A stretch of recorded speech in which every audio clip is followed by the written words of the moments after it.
Abalangira n'Abambejja bassebo ne bassebo bazzukulu ba Bassekabaka, bajjajjaffe abataka mu Buganda, abakulu b'obusolya, abataka abagundiivu, mwenna ab'olulyo olulangira ne mikwano gyaffe abooluganda n'abako. Omumbejja ndagire tajuuba. Ntuusa eddoboozi lyange ery'okunakuwala era n'okunyolwa mu kiseera kino eky'okusoomoozebwa. Nsooka kwebaza Katonda atuwadde ssenga waffe Nnaalinnya Yosephina, ye abadde ayagala nnyo erirongooseemu eryo, Nabisaalu. Ono nga Nnaalinnya Omunaakulya era amaze ku bwa lubuga bwa Ssekabaka ono oba ku bwa Nnaalinnya buno emyaka egisukka mu 6. Nnaalinnya ono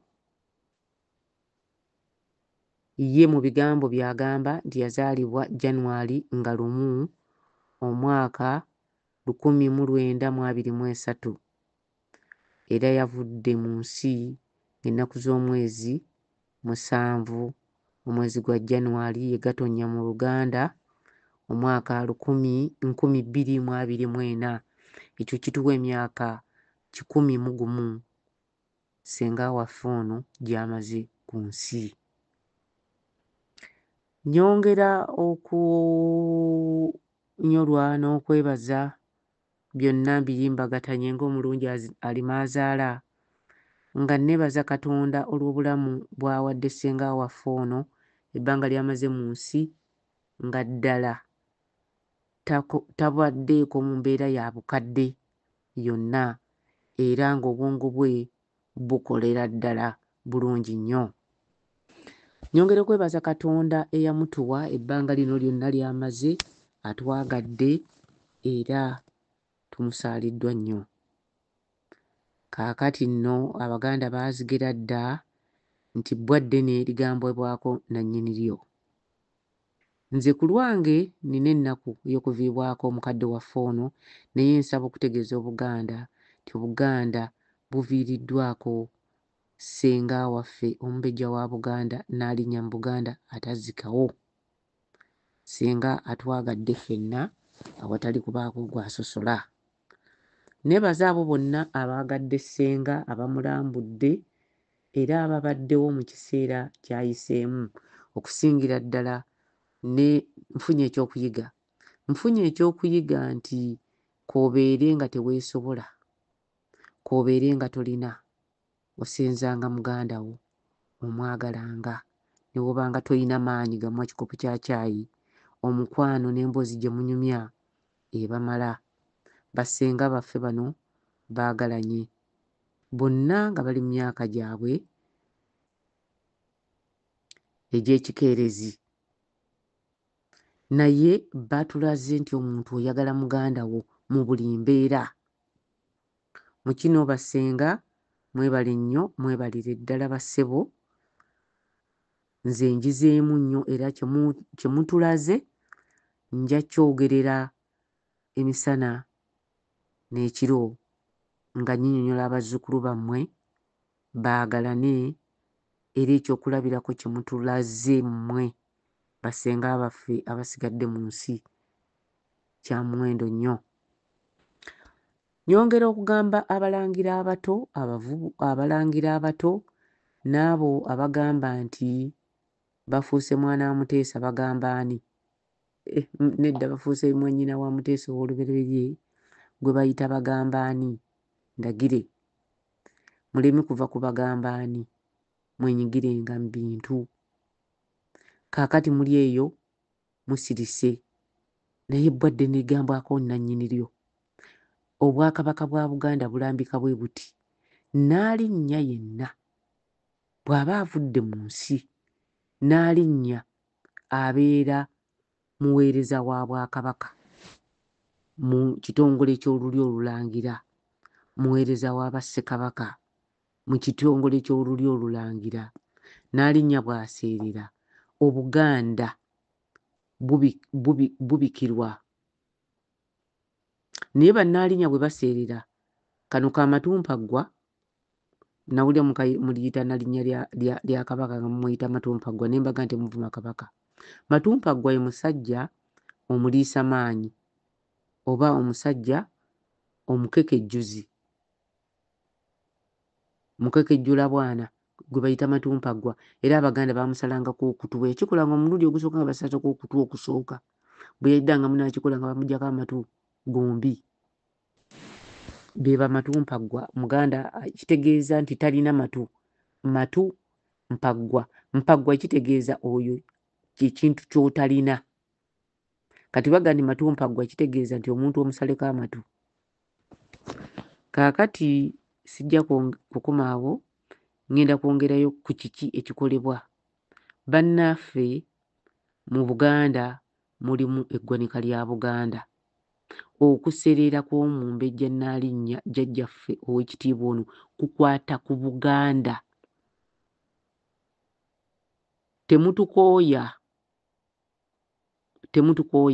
Mayiga wadde oli musajja Munnalwanda.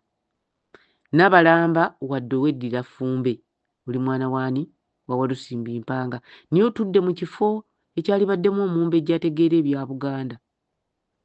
Mu kifo mw'otudde kirina obuvunaanyizibwa obukigendererako, so si kukuwa bitiibwa bwagala kuyitawo kwesumaalika mu bantu. Kaakati maama Nabalamba mulina okulaba nga Nnaalinnya ssenga waffe aterekebwa mu kitiibwa kye. Tetwagala kutuginikirako binnyoma yega. Omumbejja omukulu bw'ati mu Buganda asigaddewo empagi y'abajjajjaffe ey'Obwakabaka bwa Buganda, empagi ewaniridde Obwakabaka bwa Buganda. Nnaalinnya wa Ssekabaka Ndawula kanaakulye Musaba. Yazzukusa Bakabaka 3 n'azaala Bakabaka 2. Ono ye Nnaalinnya we. Ono aseeredde. Naye Obuganda bwe bumumunyala tukoowa tubatamiddwa okutujooga okutuuka awo. Mulina okutegeeza Obuganda okuseerera kwa Nnaalinnya Nabisaalu. Ate n'Abamulangira muleke kusirika. Ate tukoze tutya, ate ani anaakola. Mmwe bannannyini ye. Omuganda alina olugero luga nti nannyini mufu yakwata awawunya. Abafu ab'edda baawunyanga era nga bafuuka ekitalo. Ekivundu ekiva mu muntu nga afudde kye bayita ekitalo. Wabula ate Omumbejja tavaamu kitalo era asigala aseeredde buseerezi. Ensonga eyakiteesenga ekiisa nti aseeredde n'agwa. Naye bw'agwa Obuganda bwanguwa mangu okumuzza n'aterekebwa. N'olwekyo tetwagala ba Buganda abeefuula nti mukolerera Buganda, abeefuula nti muli baweereza, abatunze ettaka ly'abajjajjaffe bonna. Mayiga mwatunda masanafu yenna ne mumalawo nga jjajja ssenga wafuna akaddiye.